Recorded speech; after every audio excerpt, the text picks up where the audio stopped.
your pipes are rotting from the inside out. A home built in the 1960s had copper pipes rated for 50 to 80 years of continuous water flow. Type M copper with walls 0.028 inches thick. Soldered joints that could handle 200 psi without breaking.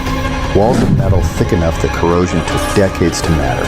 The pipes in your walls right now are made from cross-linked polyethylene plastic, rated for 25 years under ideal conditions. The wall thickness varies by brand, but most come in at 0.070 inches for the same half-inch diameter pipe. Sounds thicker, except plastic is not metal.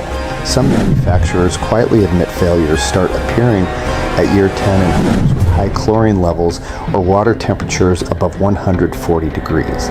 If the new pipes are so advanced, why do they fail 3 times faster? And why did every plumber over 50 refuse to install them in their own homes until the code made copper impossible? The answer is not innovation, it is cost. In 2006, copper hit $4 per pound. Builders revolted. The National Association of Home Builders lobbied hard for plastic pipe approval in residential codes. State by state, plumbing codes shifted. PEX and CPVC became not just allowed but preferred. A 100-foot run of half-inch copper cost $280 in materials. The same length in PEX cost $45. Builders saved a fortune. Plumbers made installs faster. Inspectors signed off because the code said it was legal. But plastic is not copper, and physics does not care what the IRC says.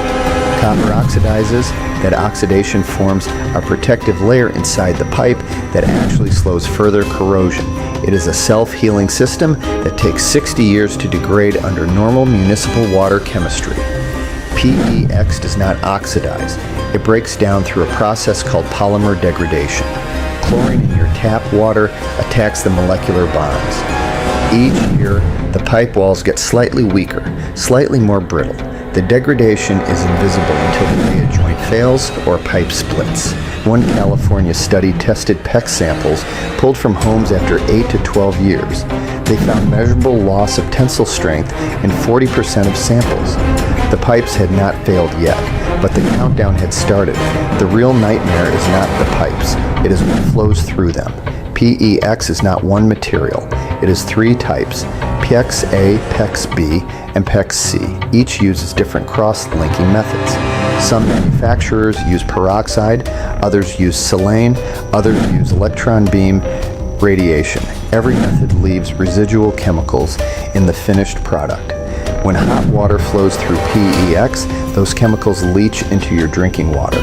A 2020 Virginia Tech study tested 13 brands of PEX pipe. All 13 leached measurable levels of volatile organic compounds into water. The list included toluene, styrene, MTBE, a gasoline additive banned in multiple states for groundwater contamination, and methyl tert butyl ether. One brand leached 19 different chemicals, including benzene derivatives. The concentrations were measured in parts per billion, low enough that they do not violate EPA standards. But the EPA has no drinking water standard for most of these compounds because nobody imagined your pipes would become a chemical reactor. And parts per billion become parts per million when you drink that water every day for 20 years. Some of the detected compounds are known endocrine disruptors, others are suspected carcinogens. The industry response has been to point out that the levels are technically safe. They are also cumulative, unregulated, and completely avoidable if your pipes were still made of copper. But PEX is just the beginning. The real collapse is happening in your water heater. A gas water heater built in 1985 had a 50-gallon steel tank lined with glass, a thick anode rod made from magnesium or aluminum, and a gas valve assembly with 0 electronics. The glass lining was porcelain enamel baked at over 1,500 degrees, thick enough to handle decades of thermal cycling.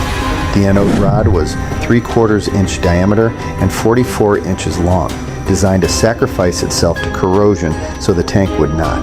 That heater ran for 15 to 20 years, some made it to 25, with nothing more than an anode rod replacement at year 10.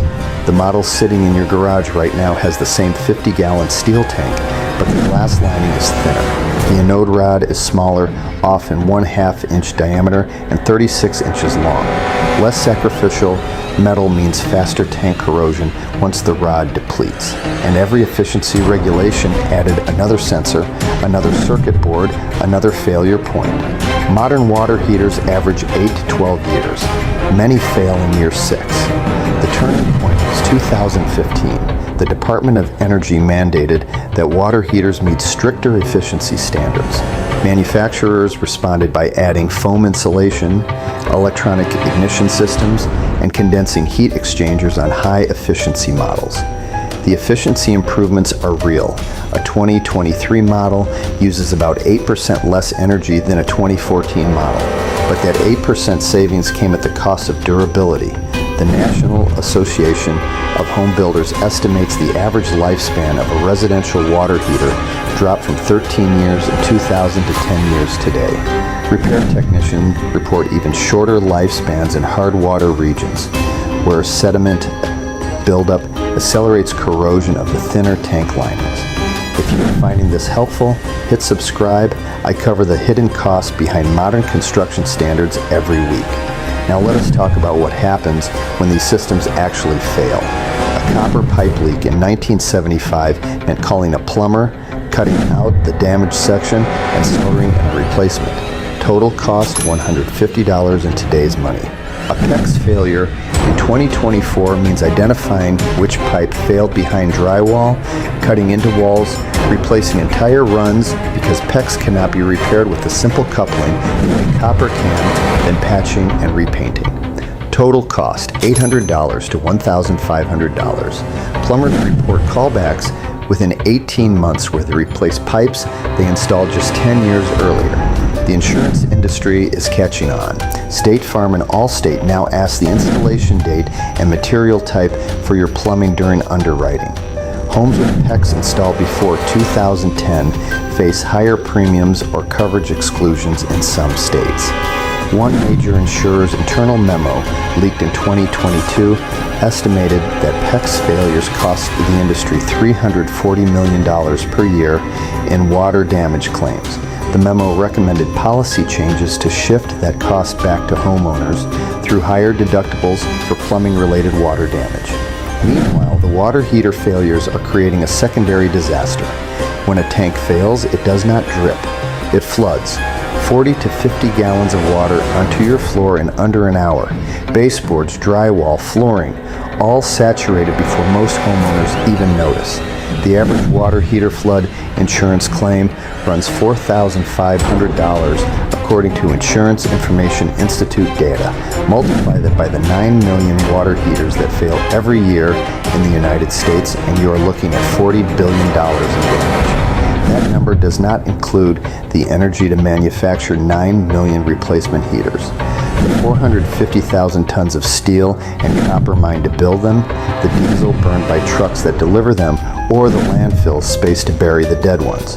A single failed water heater generates approximately 120 pounds of scrap metal. Less than half gets recycled. Here is what ties it all together: the plumbing codes that approved PEX and the efficiency standards that weakened water heaters both passed with industry support. The Plastic Pipe and Fittings Association spent over $2 million lobbying between 2005 and 2010. They sat in the same code committee meetings as the International Code Council representatives who write the standards every jurisdiction adopts. A water heater that lasts 20 years is 1 sale. A water heater that lasts 8 years is 2.5 sales. PEX that fails in 15 years means replumbing the house your parents would have lived in for 60 years on the original copper. The manufacturers did not fight these changes. They wrote them. Bradford White, A.O. Smith, and Ream all participated in the Department of Energy Efficiency rulemaking process. They provided cost data, they suggested compliance pathways. They knew exactly what would happen when tank linings got thinner and control systems got more complex. Shorter lifespans are not a bug. They are the business model. Nobody questions a water heater that dies in year 9 if the sticker says it saves energy. You just absorb the replacement cost and assume that is how things work now. The plumbing industry did not create more durable, cost-effective systems. It created a replacement economy where your pipes are consumables and your water heater is on a countdown timer from the day it is installed. The pipes got weaker, the heaters got shorter-lived, and the repair costs got higher. That is not progress. That is planned failure with a code compliance sticker. If you want to see how the HVAC industry uses the same playbook, that video is on screen now.